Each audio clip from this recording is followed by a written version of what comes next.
Hey guys, George at SoundTraxx here, and this week we're going to show you how to add lights to this Athearn factory installed Tsunami2 in this GP7. Now these techniques are going to be used in this model, but the procedures can be used in any model that you install a decoder into, whether it be a factory install model like the Athearn model we're using here, or if you're doing a decoder installation yourself and you'd like to add a few extra lights. So what we're going to do is we're going to go upstairs to the workbench. We're going to take this thing apart and we're going to walk you through the process of what it takes to add the extra lights, such as class lights and truck lights on this particular model. So let's head upstairs and we'll get started. Okay, so here we are at the workbench. I wanted to go over some of the tools that we're going to be using to do this installation of the additional LEDs. So first off, we're going to have, of course, our X-Acto knife. You can have an regular X-Acto knife, or you can use a X-Acto knife with a chisel blade. This is a flat blade that we're going to be using to, knock the end off the class light castings. Also, we're going to have a small drill chuck with a number 55 bit, which is 0.052 inches in diameter. And this is what we're going to use to be drilling the holes into the body shell. And we'll show you the process. Next up, of course, a small pair of tweezers. We're going to be needing to route the wires up and around and in through the body shell, and tweezers help make that a lot easier. Now we're going to use a small business card. This is on the back side of the business card, so it really doesn't matter if it's an old business card that you have from yours or from a competitor's product.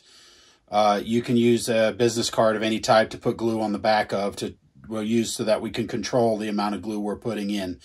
We're going to use a toothpick for glue application. Next up, we have our LED tester, which is a 9-volt battery with a couple of leads wired onto a normal 9-volt battery connector. And in the lead is a 1000 ohm resistor, and there's 2 alligator leads on the end so we can clip to the wires. Also in this, we're going to use cyanoacrylate super glue. We're going to use that to tack the LEDs in place. And when that's dry, we're then going to use the micro crystal clear. We're going to use that to help glue everything in place so that it's easily removable if we need. We can also use that to create the lens in the actual light casting, and we'll show you how to do that. On the other side, we're going to use 2-color paint. We're going to use silver or aluminum in this case, to try to reflect some of the light back out the lens casting. The brands here don't really matter. Really, we're just doing a silver backing, and then behind that, we're going to paint black. And the black is going to block out any light that might leak inside the body shell and cause some unprototypical shining inside the body from the LEDs. So now I'm going to reposition the camera above so we can see things a little better, and let's get started. Okay, so now we have our model.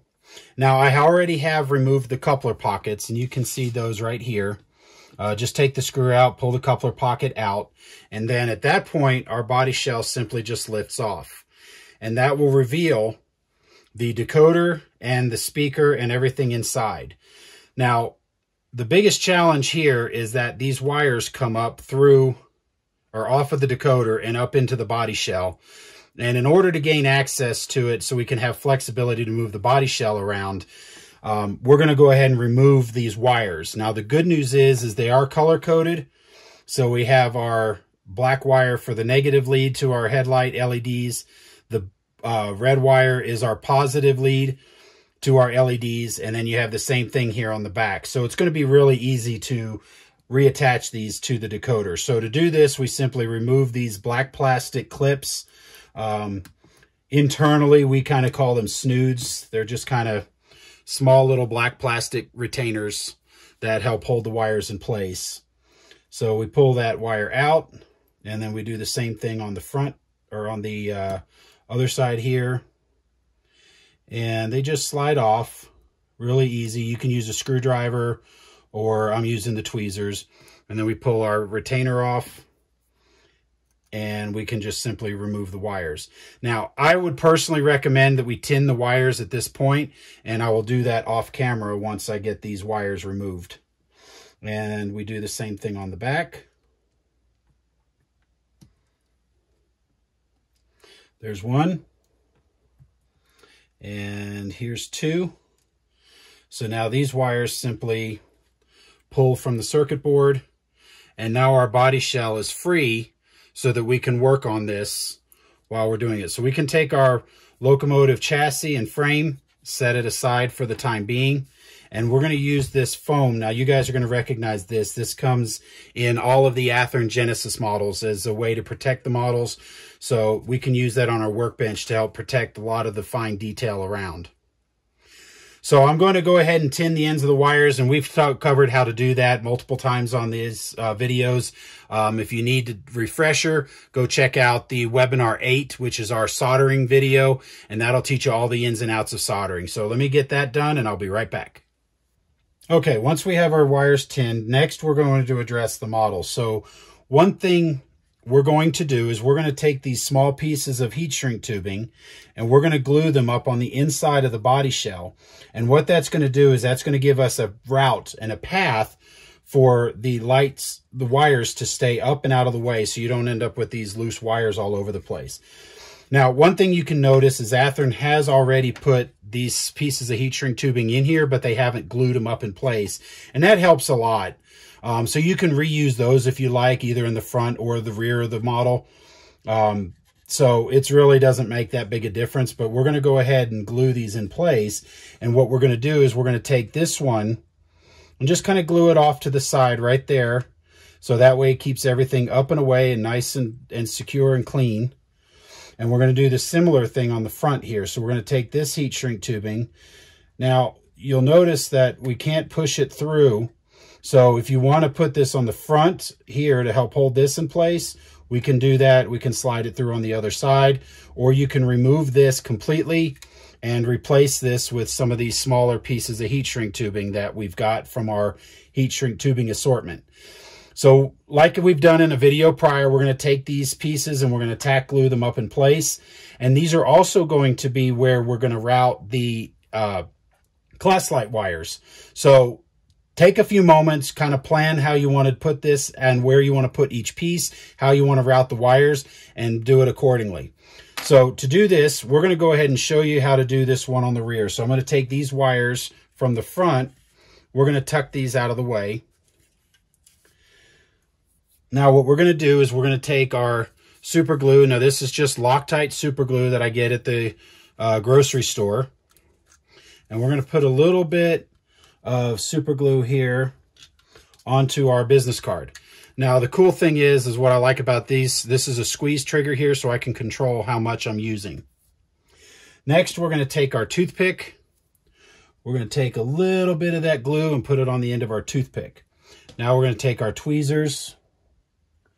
We're going to grab this heat shrink tubing from in here and we're going to put that glue just on the inside. And remember, we don't need a structural adhesive, structural size glue or a blob of glue. We just need enough to tack it in place. So once we get it where we want it, we can just simply hold it in place.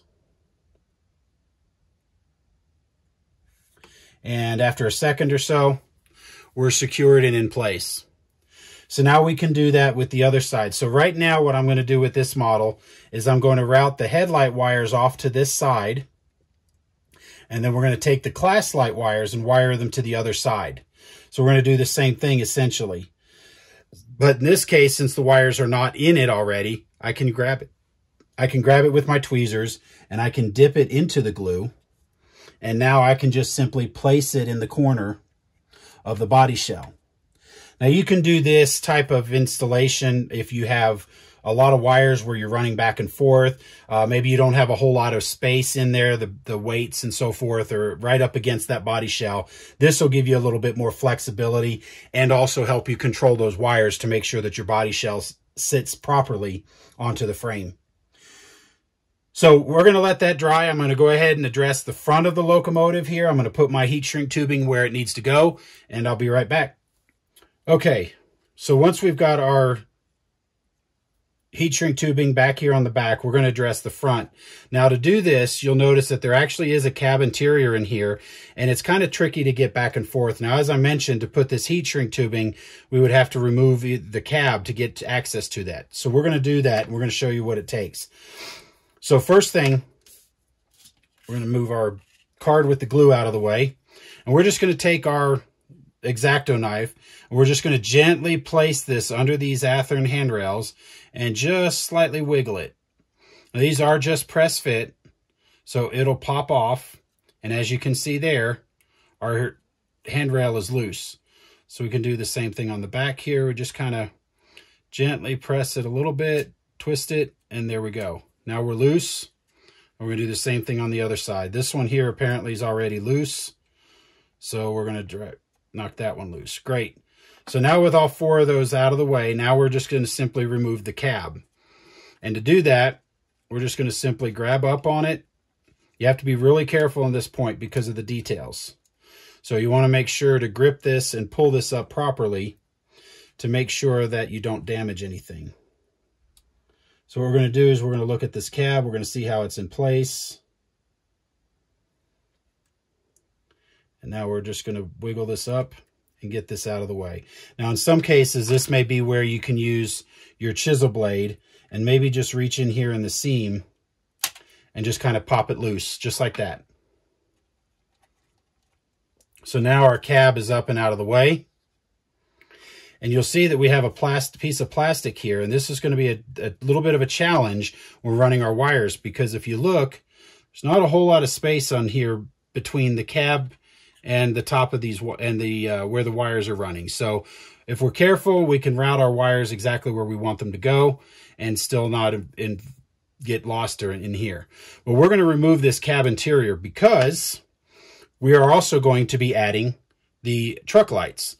So to do this, we're going to grab a Phillips head screwdriver, and you're going to see there's a screw here. So we're going to remove that. We're going to take that screw and pull it out of the way. And there's another Phillips head screwdriver right here on the other side. We're going to unscrew that.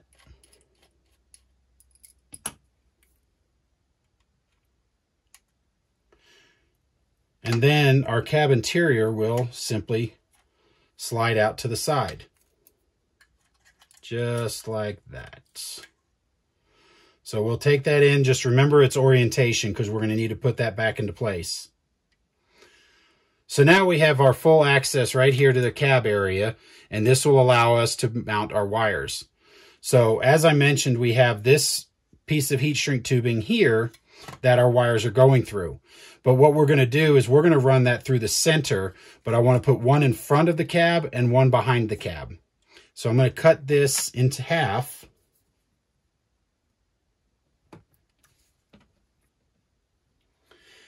Then I'm going to take the half of this and I'm going to put it over our wires.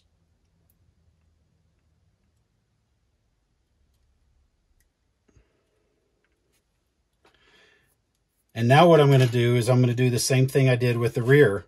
I'm going to take my piece of, or my business card here. We're going to put a little dab of glue there. Move this around so you can see it a little better. Now what I'm going to do is I'm going to take this wire, or this shrink tubing, I'm going to put it about where I think it should be, which is right there. So what I'm going to do now is I'm going to grab my toothpick, put a little dab of glue on the end of it, put it right there on that heat shrink tubing. And the biggest challenge here is make sure you do not get it on the wire itself, because we're not trying to glue the wire. We just want to glue the heat shrink tubing in place so that we have control of where the wires are going. And there we go.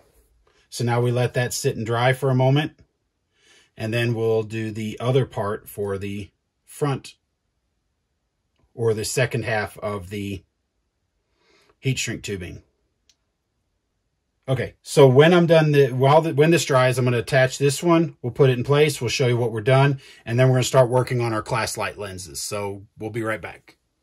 Okay, now that we've got our wire management ready to go, now comes the fun part. Now we're actually going to install the LEDs, and we're going to drill our holes for our class lights.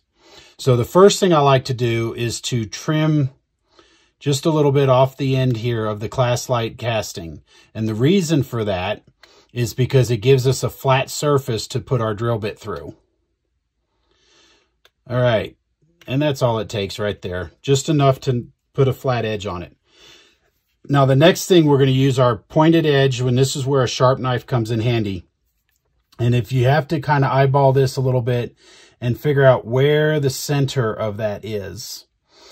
So kind of do an eyeball from different angles, check to make sure. And then what we're going to do is we're just going to create a small little divot right there in the center of that, so that it works as a guide for our drill bit. All right, so now that we've got that, now what we're going to do is we're going to take our drill bit, we're going to insert the point into our little divot here.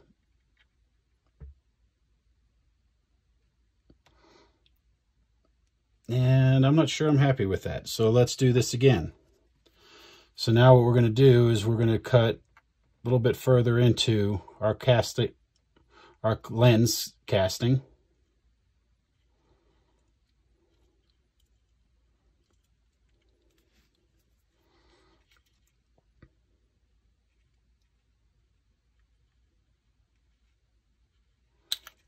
Remember, we're just knocking the edge off so we can get a flat surface to put our drill bit against.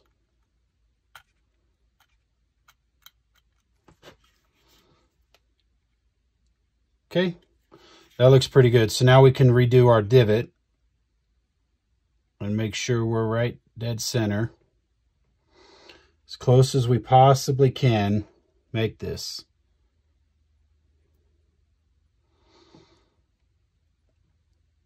All right, I'm pretty happy with that one. So now we're going to take our drill bit. And the biggest challenge here on these GP7s and GP9s is that the housing extends. So it's not just simply drilling straight into the housing like this. You're actually going to be at an even different angle because you're going to match these corner class light castings. So we're going to be drilling at a slightly different angle than normal. So let's see here. Where did my divot go? When in doubt, get the knife and we can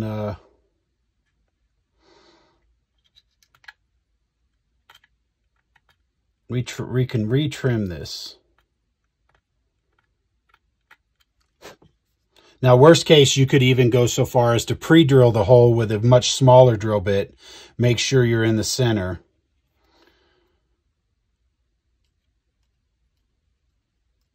All right, there we go. So this is where taking your time is going to be very, very critical, because you want to make sure you get as close to the center of that casting as you can. And don't be afraid to pull out and check. And I think I'm okay right now, because you can always touch up the paint too once you get it, once you get the hole drilled. So in this case, having some Mopac blue handy is going to be really good for touching up this class lens. And once you get your hole started, you want to make sure that you're drilling into the casting at the angle you want. And again, check your work. Don't be afraid to go back and touch it up a little bit if we need to. This is where drilling by hand is going to be really helpful too, because you can have a lot more control. All right, so now I am through to the inside of the body shell. You want to clear that out, make sure that you don't have any flash or drilling. So now you can kind of see that we have our hole. So we may need to touch up a little bit of paint there, but that's easy to do beforehand. So now we can move over to the next one, and we're going to do the same thing essentially. So now one thing you can do is if you have this chisel blade and you prefer to use this, you can also do the same thing right here. So you can kind of come along here with the chisel blade and create your flat surface to drill up against. Now, once you have that, again, doing the same thing, we're going to create our divot to control where our drill bit goes. And I think that's pretty good. This one's going a lot better. Check, looks good. So now we're going to drill our hole. So this one should be a little easier from what the last one was.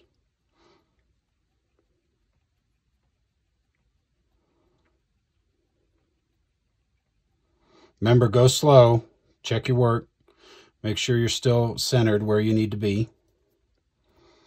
Make sure everything looks good. And we're through.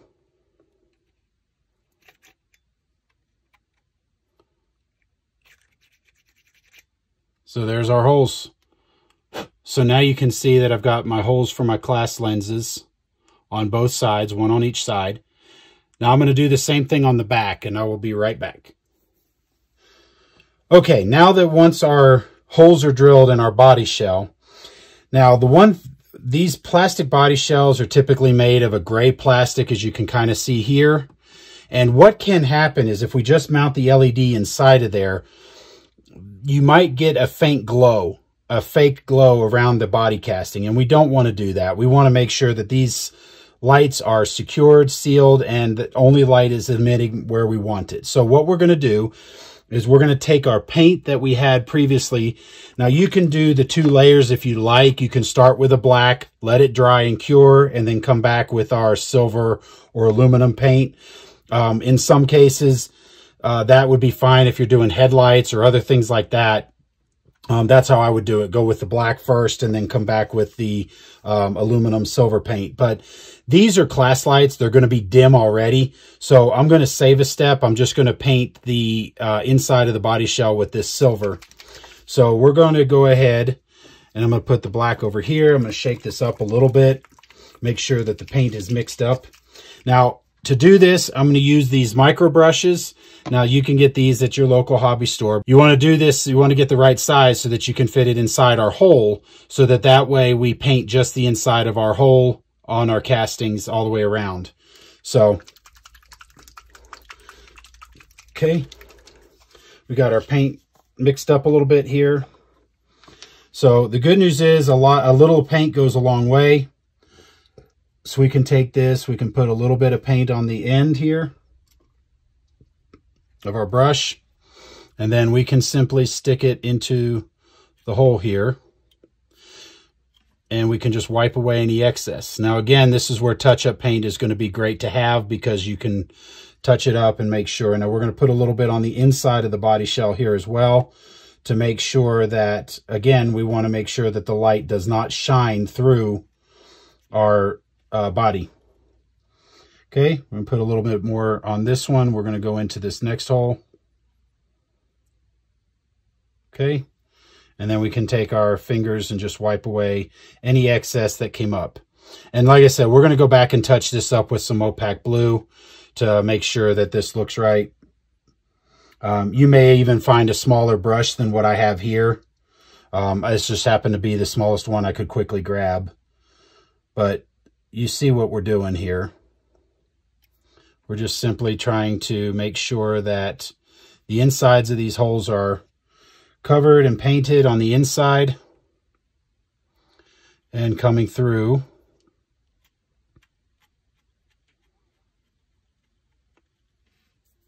And like I said, this is easy to touch up. Touch it up, and once a little bit of weathering in there, you'll never know the difference. But on the inside of the body shell, it doesn't matter. We can paint this all day long. So again, normally, if you're doing this with like a headlight or something like that, you can paint the black on the inside of the body shell here and in through the holes first. Let that dry, and then come back with the silver. The reason I like the silver is it tends to reflect more of the light and gives your lens a little bit more of a realistic tone when you're looking at it from the outside of the bottom of the model. So, all right, so I'm going to let that dry. I'm going to touch up the blue here, and once that's dried, we'll come back and we'll start installing the LEDs. Hey guys, this little edit, we had a small problem with the video clip that showed this, so we're going to recreate the information in the video clip here in front of you. Now, while you're doing this installation, we grab the LEDs. Now, the vendor I particularly used on these LEDs already come with a resistor attached to the wire. So before we do our installation, we want to test to make sure that the LED works. So in this case, we take just a standard 9-volt battery, we check our polarity, and then you can touch it through the resistor and then touch the other lead of the wire, and you can see that that LED illuminates. So you can go through and do the testing. Now, the resistor is supplied as a 1000 ohm resistor, which is just fine for most installations. But on this Athearn factory installed decoder, it's already pre-regulated for LEDs, so you don't need the resistor. So you can remove the resistor, save it for later, toss it, whatever you like, and you can wire direct to the decoder. But on other installations, if you're using our TSU PNP or our TSU 2200, for example, you do still need the resistor. So you can continue to install it with the resistor, or you can replace it and use your own. Now, alternatively, when it comes to testing LEDs, if you do remove the resistor, another good test fixture to have for LEDs is a 9-volt battery. And on this particular case, what we did is we took a standard 9-volt battery connector that you can get at a normal electronics store and took the wires, put a 1000 ohm resistor in line, and then just attached alligator clips on the end. So you can also connect these directly to the LED and make sure that the LED works. So this is a way you can always test your LEDs before your installation to make sure that they work before you finish. Now we'll get back to the regular video cuts. Okay, now we're actually going to install the LED. So at this point, we have our model turned upside down. We have our LED wires with the LED resistors clipped off. And what we're going to do is we're going to run them through this tubing that we have put already inside the body shell. And then we're going to tack glue these in place with just a dab of acrylite. So hopefully this will come through clean enough on the camera. But what I'm going to do is I'm going to take my tweezers, I'm going to grab my LED. And one thing you'll want to do is take these other wires and kind of move them out of the way a little bit. One thing you can do, and I should have done this before, is get yourself a pair of self-closing tweezers, and you can grip the ends of these wires and hold them down and out of the way. And you can do that with both front and rear headlight LEDs. I'm just going to grab one there like that. All right, now, where's my LED? Okay, so now I have my 1 micro LED. Now we're going to take this and we're going to carefully slide it through. Now again, we're going to use this on the front of this. We're going to use the same tubes that we installed earlier. So again, we're just going to slide this through the tubing. Okay, and now you can see my LED is there. And one thing, part of the reason we want to do the tubing beforehand is because this will also help hold the LED against the hole that we've already drilled inside the model. So what we're going to do now is we're going to take the tip of this LED, we're going to grab our wires, we're going to pull it back in a little bit because just pulled it out so I can show it to you. And now what we're going to do is we're going to take this and we're going to bend the wire a little bit and stick that up against the inside of that casting right there. So now we have it in place. Now we can do a quick test. So we can take our wires again. And I cannot not stress this enough. Test your LEDs constantly because nothing's more frustrating than getting to the end of the project realizing an LED doesn't work. So test, test, test. And we hook that up. We see that we have our LED in place. We see everything looks good. So now to hold this in place, we're going to get some of this Ultra Gel Super Glue. We're going to put a little dab here on the paper. And again, we're just doing this enough to tack it in place. We just want to hold it there for a few seconds so that it doesn't bounce around or come loose as we're doing the rest of the installations. And then what we're going to do is we're actually going to secure it in place with the micro crystal clear, which is a little bit easier to pull up if you have to remove the LED rather than the acrylite super glue. So again, we're just going to take a little dab of this glue off of the paper. We're going to put a little dab there. Okay. And we're going to let that glue dry. Now, the biggest thing to remember is we don't want to put the LED all the way through the hole. We just want it sitting up against the back. So if you think of the hole like this, and then this might be your LED, we're just going to set it in the hole like this, and then your wires will come up to the LED this way. And the reason is because we're going to use the microcrystal clear, or we can get some lenses and create an actual lens on the front of this so that it will create a visual from when the light's off, it'll look right and in place, but then when the light's on, obviously the light will shine. So while this one dries, we can start on the other end, or we can wait a few minutes, whichever you're comfortable with. But I'm going to go ahead and let it dry, and then I'll work on and I'll add the other 4 in the corners, and we'll be right back. Okay, after we've installed our class lights in the corners, now we're going to take our microcrystal clear and shake it up a little bit. And what we're going to do is we're just going to take a cheap, this is one of those, you know, cheap modeler's paintbrushes that you can buy in a bulk pack. I know Badger sells them, and you can buy them in different packages at the local hobby shop. But what we're going to do is, now that we've got our LEDs just tack glued in place so that they're not going to be too difficult to remove, we're actually going to secure them in place with the microcrystal clear. So what we're going to do is we're going to get a little bit of this on the end of our brush, and then we're basically going to build up behind the LED where we want, because what we're going to do, we want to make sure that this LED doesn't shine bright through the inside of the model. Now, on this factory installed LEDs, Athearn has put a black sticky tape on the back side of the LEDs so that the light doesn't shine. You could do that if you wanted to. That would be fine. I prefer this method for a couple of reasons, is that we can also kind of put some security back here and help hold them in place a little better. But then also, we're going to paint this so that it will shine through as much as we can. So we're just going to put a little dab on here. And you just need enough to cover the LED. We want to make sure that the LED is completely covered and sealed off. And the reason for that is when we put the paint, we don't want the paint to slide into the hole and maybe cover the LED and cause that LED to be dim, because it kind of defeats the point of what we're doing here. So we're going to use this as a barrier, and also it's going to help insulate the back of the LED as well, to make sure that if anything was to touch the back of the LED, it doesn't cause any damage. So now once that's clear, we can take our brush and rinse it off with water, and then now we just need to sit and let this dry for a little bit. Okay, now that we've got our LEDs in place, we've got the crystal clear holding them in. Our crystal clear is dried. Now we're going to paint the backs of the crystal clear. So again, we're just going to use one of these micro brushes. We're going to get some aluminum paint, silver paint, whichever. We're going to paint along the back of where we just put our LEDs.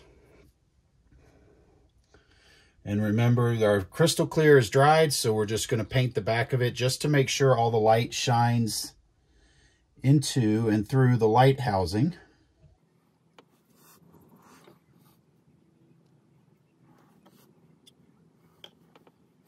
And you're painting the inside of the model, so cleanliness doesn't matter all that much. The biggest thing is you just want to make sure it's covered, because this is also going to act as a block to make sure that none of the light shines into the body shell.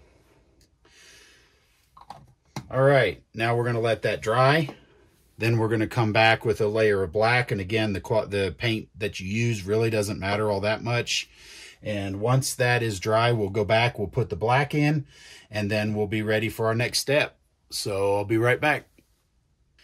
Okay, now that our aluminum or silver has dried completely, now we're going to use our black paint, and we're going to do basically the same thing. We're going to take our black paint and we're going to really paint the inside corners here and make sure that that LED lens is not going to shine through into the body shell.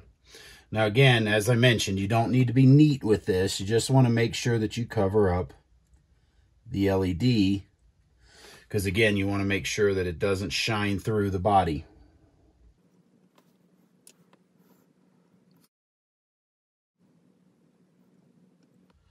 All right, now that should do. Now again, we just need to stop and let this dry. And when this dries, then we'll be ready. And next step, we're gonna add our truck lights into the model. Okay, next up, we're going to install the truck lights. Now I have 2 more LEDs over here. So to do this, we're gonna have to figure out where to put the wires. So the first thing we wanna do is we wanna line up our cab. And we're going to see that about the middle of the cab, where all this fits together, is right about here somewhere, right about there. So we're going to put a little mark. You can use a marker, or I use the X-Acto knife. And we're just going to put a little scrape onto the bottom so we know about where it's going to go. Now, the other thing to keep in mind when we're doing this is we want to make sure the alignment for the bolster across the body here does not interfere. So we're going to line this up, and we're going to see that our bolster is well in front of our light mark here. Our bolster's over here, and then the line mark is right here. So the good news is we can drill our holes right here. So the way I'm going to do this is I'm going to drill the hole on the inside. You'll see this slightly, let me get a pointer here. You'll see this slightly separate piece right here, and this is going to pop out. And so what I'm going to do is I'm going to drill my hole for my wires right here on the inside, and then I'm going to run the LED to the outside of this piece. Now we're going to remove this once I drill the hole, because we need to route our wires through up to the top and then out the body. So to do this, we don't need a very big drill, so we can get a fairly small drill. So in this case, I'm going to use a number, let's see, a number 65 should be fine. We're going to take this drill out. Now we're going to grab a pin vise.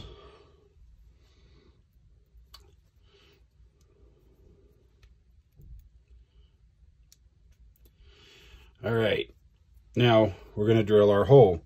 Now again, we'll look at where you marked for the center of the cab here. And then we're going to drill a hole right about there. There we go. And we got our hole drilled through.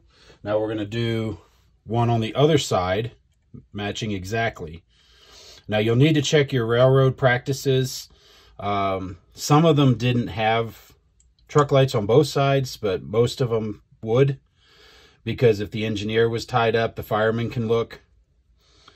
And it's also cool to have them on both sides. So don't be afraid to put them on both sides. All right. So there's our 2 wire holes. Now, to route the wires through, we do need to move this out of the way. So what we're going to do is we're just going to get our X-Acto knife under here. We're just going to gently pull this piece out, because it's just tack glued in place.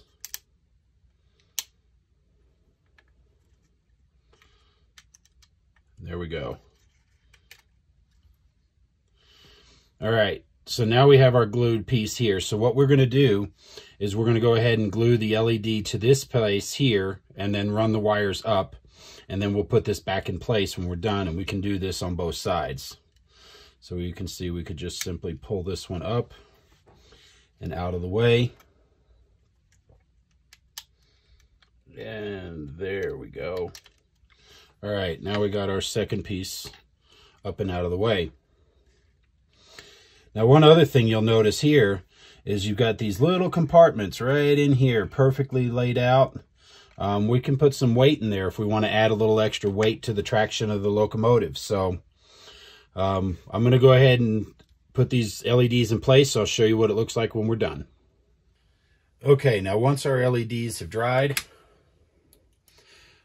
you can see how I've got this LED glued to the underside, and we've got the wires running up through the piece of plastic here. So what we're going to do is we're going to be drilling a corresponding hole in the underside, or the top side actually, which would correspond to the top side under here. Now, if you remember, we have a little bit of space between the cab and this walkway right here. So you can see where this hole came through. And then I have another hole right here. And these are the ones where the wires are going to come through. So what we're going to do is we're going to take our LED wires and we're going to feed them through that hole. And this is where I have to have a little bit of patience. So what I'm doing here is I'm just twisting the wires together so that they're nice and straight and they're together. And we're going to feed them through this hole. And then the LED wires come through the top here. So we're going to grab our tweezers, pull the wires through. And then once that's in place, then we can simply press fit our plastic back into the housing here.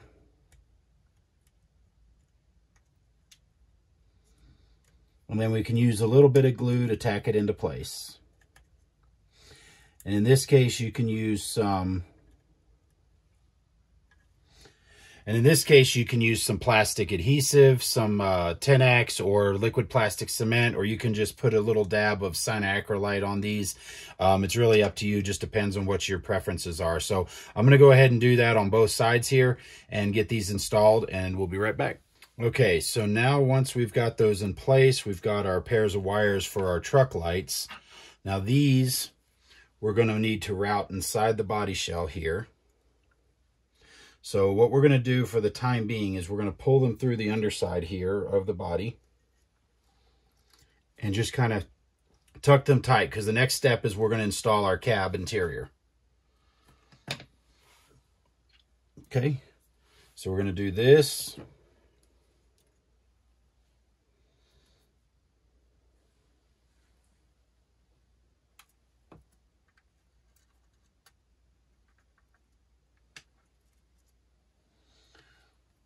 All right, and then remember, we're going to take our self-closing tweezers and hold these wires down while we install our cab interior.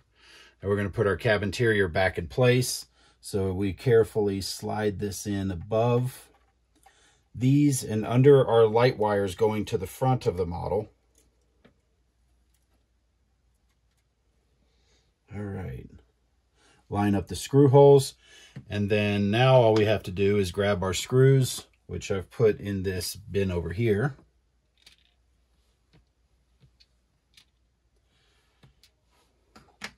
Now we get our screwdriver.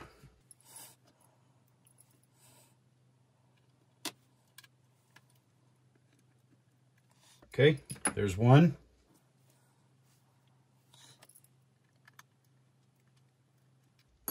And there's two.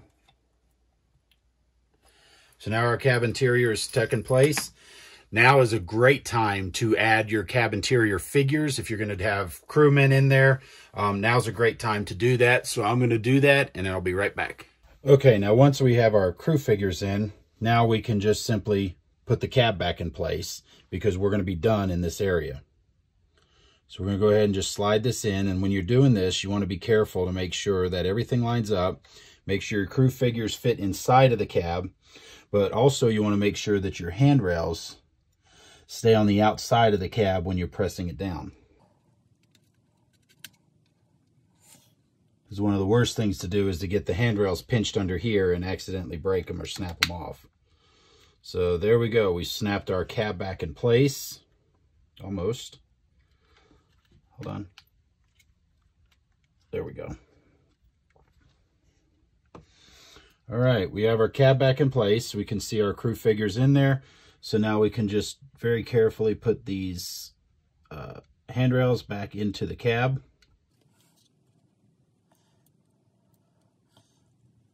And there we go. Now that's set up. Now the next thing we want to do is we want to take our model. We're going to turn it upside down. Now the next challenge is going to be, how do we route these wires to the body? And the good news is as you can see right in here, we have a great little corner that we could take a couple pieces of our shrink tubing and stick up in the corner, and that's going to allow our wire to route up along the wire and then up into the body shell. So we're going to put one on each side here and here, And then we're going to put one up on the corner of each of the body shells right up in here so that the wires stay up and away and out of the mechanism on the model.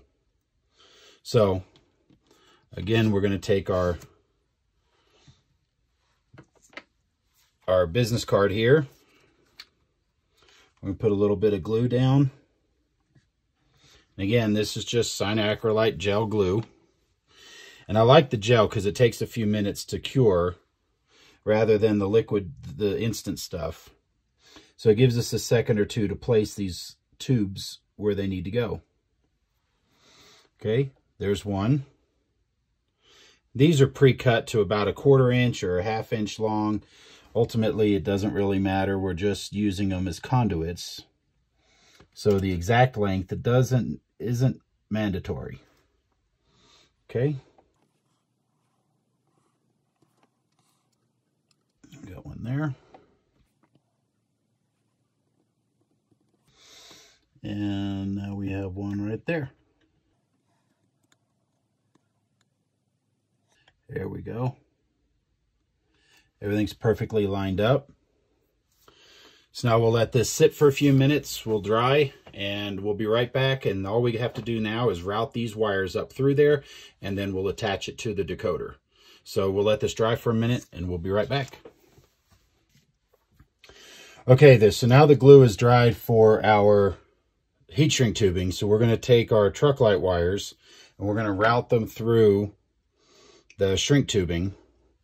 And that way they stay up and away from the mechanism. So again, we can twist the ends here a little bit so that they stay together. And then this just takes a steady, patient hand to get it routed through the shrink tubing.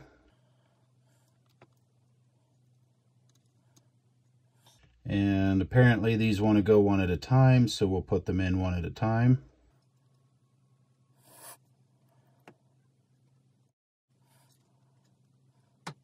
Then we'll just immediately take them and push them into the next wire or into the next shrink tubing piece. Sometimes it doesn't always quite go as easy as planned, but the good news is that you're not waiting for glue to dry at this point. We're literally just running wires through the shrink tubing here.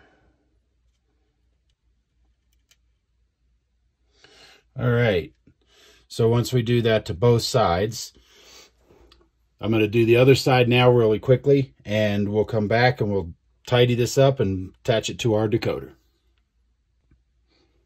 Okay, so now that all the wires have been run through the shrink tubing, everything's where they go. We have all the wires separated out as we desire. So we have our truck lights here. We have all of our front lights here. So we have our front class lights and our front headlights in this bundle. And in this bundle, we have our rear class lights and our rear headlights. So now what we're going to do is now we're going to attach these to our decoder. So we're going to move the model over here a little bit. I'm going to bring our decoder here a little closer. Now, when we look at this decoder, this is the factory installed Athearn GN2208. And on the front here, you're going to see that you have the headlight, you have a V plus here. And then on the front of this GN2208, you have an F7 and an F8. And on the side here, we have F3, F4, F5, and F6. Now, these are our numbered lighting outputs corresponding to the FX3, FX4, FX5, FX6, 7, and 8. We have a V plus here. We have another V plus right here, which is our function common. So this one, this terminal, and then we have a third V plus back here. Now this decoder is also pre-regulated for LEDs, and so that means we can attach the LEDs directly without having to use any dropping resistors or anything like that. And then of course under this wire here, we have the backup light, the BL. So basically, we just attach the wires now. Now because these are already coming here, they don't need to be super long, but the shrink tubing will help keep them up and out of the body shell out of the mechanism. And so we can just take our wires and attach them accordingly. So this is where you're going to take a few moments to plan where you want all of your function outputs to go. So typically on my models, the headlight, of course, and backup light, of course, go to the right respective terminals. But I will usually do the FX3 for my front class lights, the FX4 for my rear class lights, and then the FX6 for my truck lights. Again, you may decide different things. It's up to you entirely what you do. You may decide to use the front class lights on either the F7 or the F8 because they're right up here, so you could technically have a little bit of a shorter wire. Again, it's up to you entirely how you want to do this, because how each of these lighting outputs are used is going to be determined in the CVs when we go and adjust them. Now, a lot of times Athearn may have these FX3, 4, 5, and 6 predetermined to do something, for example, a Mars light or something like that, that may not be wired up in this model. So the good news is we have that ability to override that and make it do whatever we want it to do. So first thing, how do we do this? Okay, so we're going to turn on our soldering iron. We're going to get our solder. We've got our tube of flux. Now this flux is chip quick, SMD 291. This is stuff I got from DigiKey. So it's relatively inexpensive. Last time I checked, I think this was about $12 for a syringe like this. So we can be very controlled in how much we're attaching. So what we're going to do, now we have our decoder, now we have our LED tester right here as well. So what we're going to do is we're going to be testing each of these lights to make sure that the lights work as we described, so that when we attach it to the respective terminals, everything works the way we want. So let's start with the headlights. So we have our headlight wires coming through here. So these black wires that were pre-tinned together by Athearn as our headlight, and then I've taken the liberty and already twisted these together. These are all the function commons coming off of the front lights. So we can actually go in and solder those together. So we can take our self-closing tweezers. Oops. Looks like I got a loose wire sticking out, so we're going to retwist this again.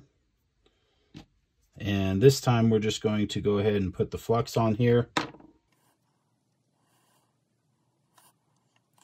All right, we're going to get our soldering iron.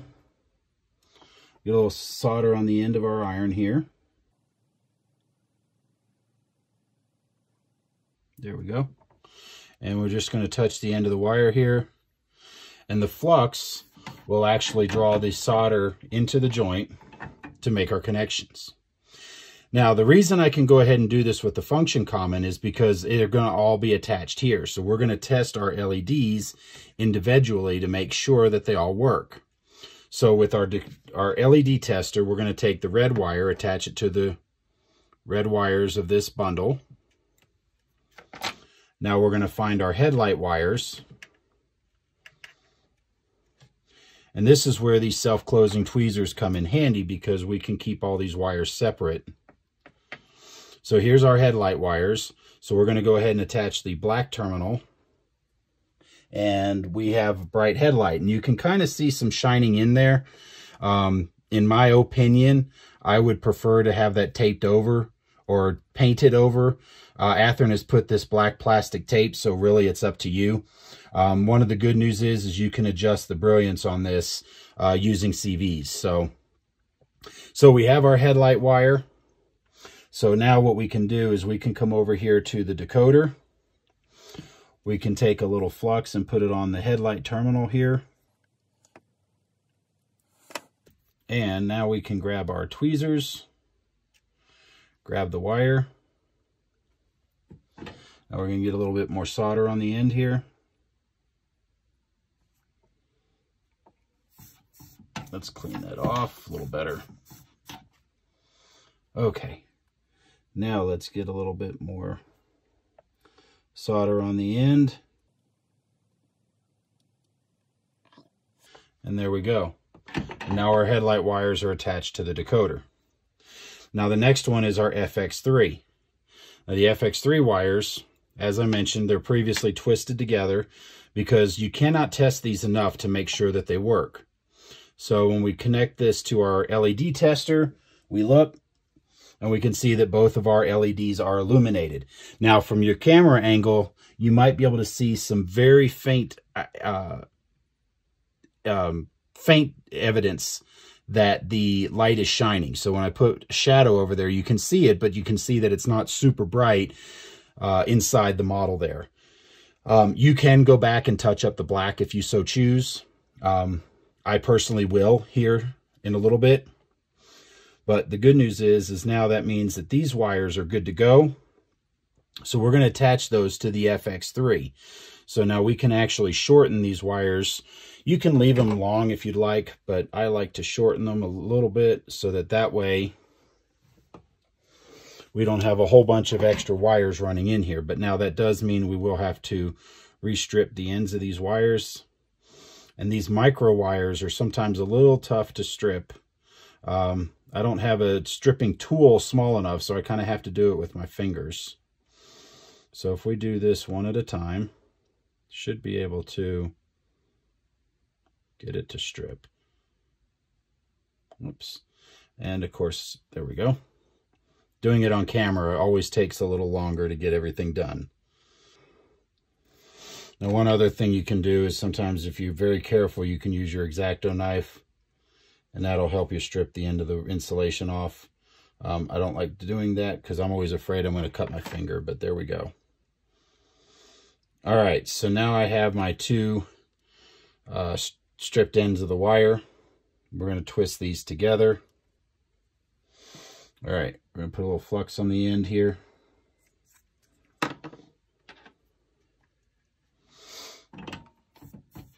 Get our soldering iron here. We're going to get a little solder on the end. Tin the end of the wire. And just like that. Now this is a little bit long exposed. So I'm going to take my cutters here and I'm going to cut that down to about a 1/16 or 1/8 of an inch long of exposed wire. So that way we're not exposing a whole lot of wire through the terminals here. So we're going to move everything off this F3 terminal. Attach or put our flux on here. We're going to grab our tweezers.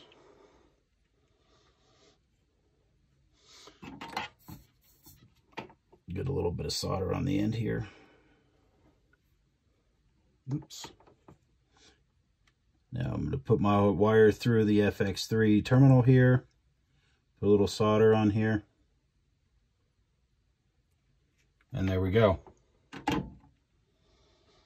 And that's all there is to it. So now what we're going to do is go through wire by wire. Now, in this case, we can attach the V plus function commons for the front lights to this V plus terminal. We can leave these two for our truck lights and go to this V plus terminal, and then the rear lights go to this V plus terminal. Again, ultimately, it doesn't matter which one you go to for the V plus common. This is your red wire or positive lead to the LEDs. So we're going to work our way through here, and I'll be right back after this is all attached, and we'll show you the finished product. Okay, I'm just finishing up here. I've got the truck light wires for the negative lead here. So again, test, test, test. So we're going to put them in the clip here. And we have our positive wires here. And look at that. Those things light up and they are bright. But the good news is, again, we have CVs that we can make these adjustments. So what we're going to do is we're going to take, as I mentioned, the black wire. And we're going to go here to this F6 terminal. And then we're going to take the red wires and go to the V+. So now we've got all of those more or less free. So we're going to get our soldering iron. All right, we're going to take our black wires here. We're going to put them through to the F6.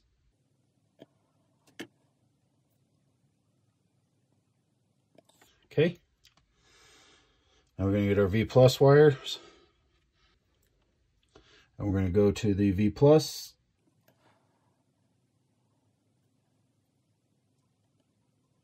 And there we go. Everything's done. So the only thing left to do right now, we'll tuck these wires under here. And before we put the body shell completely on, we're going to go test it out on the layout. Okay guys, we just put this on the track. As you can see, it powers up, everything's good. We got our headlight. We have our backup light.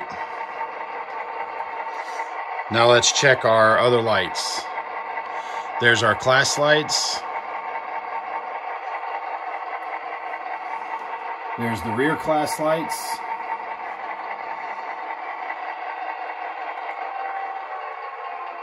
Oh.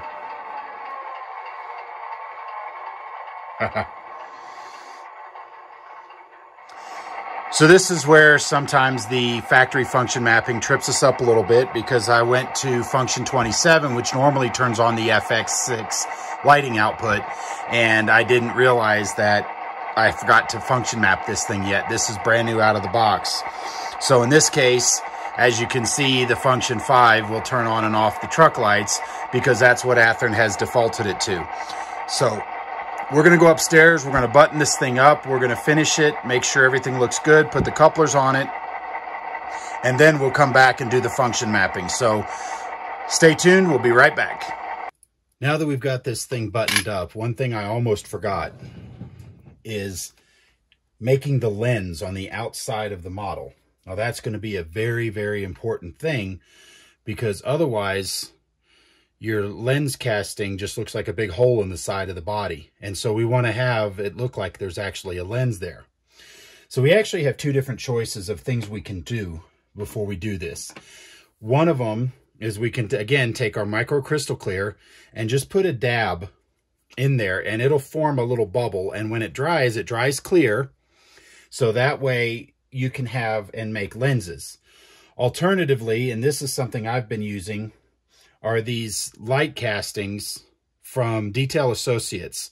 They're becoming a lot harder to find right now, but this has either ones with a little tube behind it, or you have flat lenses that you can just glue into place. So in this particular case, I use the clear lens, just the lens piece, and just stick it right up into that and right against there, and then use a little bit of liquid plastic cement applied with one of these awesome little glue applicator things. I forget what they're called off the top of my head, but these things are wonderful. So you just get it lined up, and you can just put a little dab on the end of it and tack it, glue it in place. So we're going to do a little bit of both. We're going to put the micro crystal clear on the rear lenses, and then we're going to put these lenses on the front, and we'll show the results of both. So let's get started. So first off, with these lenses here, we're going to cut one of those off, and then we're going to cut the second one off of the sprue. There we go. Now you can actually use the micro crystal clear to adhere these in place as well. So really it's kind of up to you and your modeling what you prefer. So we're going to take this locomotive, we're going to set it on its side here so that we have access to this lens right there.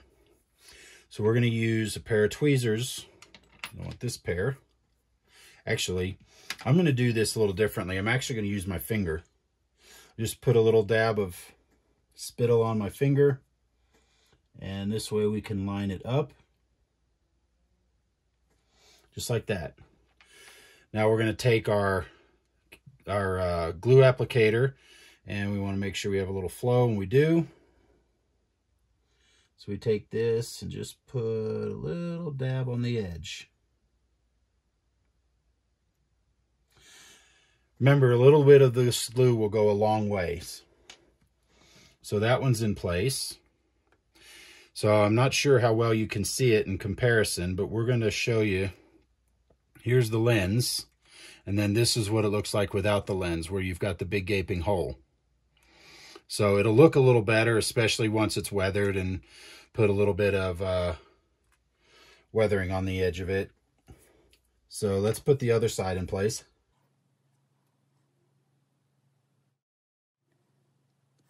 Okay, now we're going to take our glue applicator, and I'm going to do this right-handed because this one I'd need a little bit better.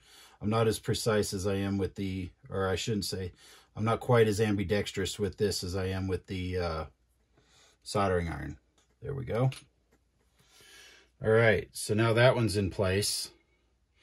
So now we just let those dry. Now for the crystal clear option, we can just do this with a toothpick. Oops. Had a little glue still stuck on that. So we can just take a toothpick and we can just put a small amount on the end and just kind of fill the hole, just like that. And you can kind of see how it's white, and that'll dry clear. So we do the same thing on the other side. We just put a little dab over it. There we go. And you can see how that's white as well. And like I said, guys, these are going to dry clear. So we'll be able to see what that looks like here in just a few minutes.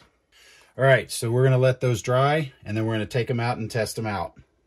And we're going to do some function mapping and get everything where we want it. Okay, guys, everything's buttoned up. We've got our couplers on. Everything's ready to go. So as again, we're just going to test our lights. We've got our headlight. We got our backup light. We have our front class lights on function 24. We have our rear class lights on function 25. And as I mentioned, currently, function 5 is what's turning on our truck lights. Now, what we're going to do is we're going to remap some things. And remapping is determining which function buttons control which lighting effects.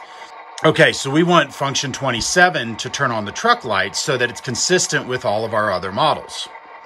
So what we're going to do, since the first few are okay, we're going to leave CV 1.257, 258, 259, and 260 all the way they are.